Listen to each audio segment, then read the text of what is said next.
1 โครินธ์บทที่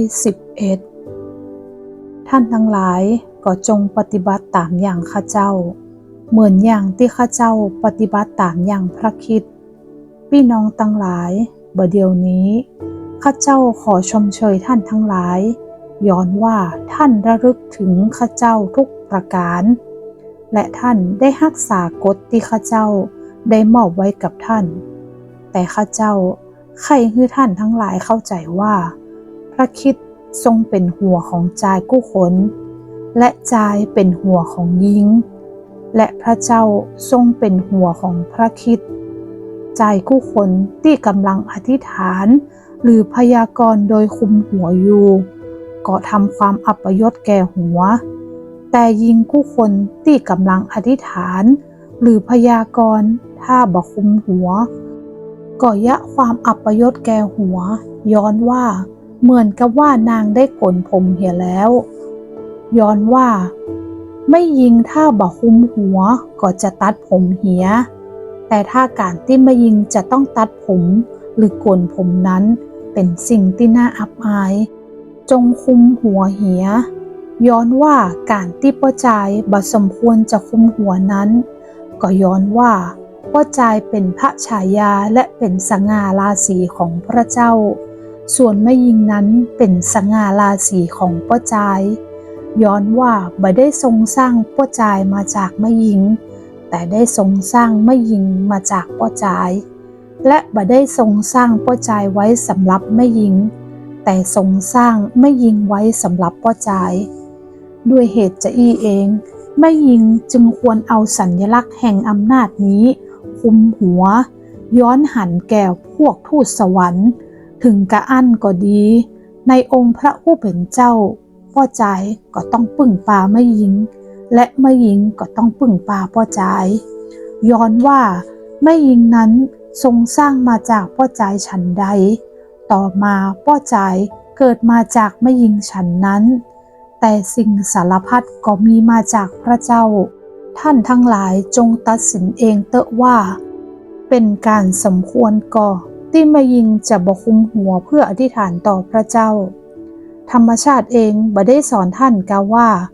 ถ้าป้อจายไว้ผมยาวก็เป็นที่น่าอายแก่ตัวแต่ถ้าแม่หญิงไว้ผมยาวก็เป็นสง่าราศีแก่ตัว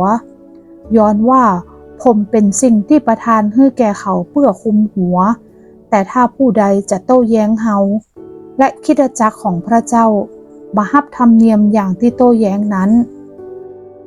แล้วในการฮื้อคำสั่งต่อไปนี้ข้าเจ้าชมท่านบ่ได้คือว่าการประชุมของท่านนั้นมักจะได้ผลเสียมากกว่าผลดีประการแรกข้าเจ้าได้ยินว่าเมื่อท่านประชุมคริสตจักรนั้นมีการแตกกกแตกเหล่าในหมู่ท่านและข้าเจ้าเชื่อว่าคงมีความจริงอยู่พ่องย้อนว่าจะต้องมีการคัดแย้งกันพ่องในหมู่ท่านเพื่อคนฝ่ายถูกในหมู่ท่านจะปรากฏเด่นขึ้น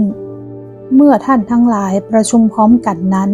ท่านจึงประชุมรับประทานเป็นที่ระลึกถึงองค์พระผู้เป็นเจ้าบ่ได้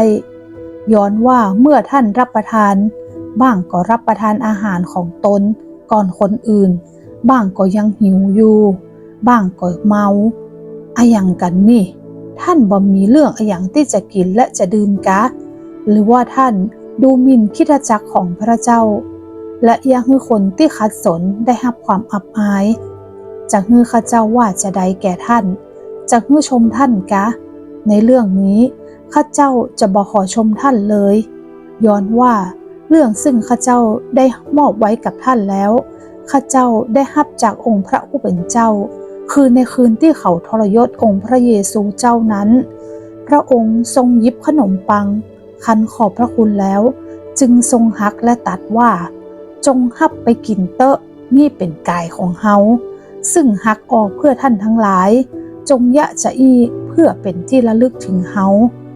เมื่อรับประทานแล้วพระองค์ก็ทรงหยิบถ้วยด้วยอาการอย่างเดียวกันตัดว่าถ้วยนี้คือพันธสัญญาใหม่โดยเลือดของเฮาเมื่อท่านดื่มจากถ้วยนี้เวลาใดจงดื่มเพื่อเป็นที่ระลึกถึงเฮาย้อนว่าเมื่อท่านทั้งหลาย กินขนมปังนี้และดื่มจากถ้วยนี้เวลาใด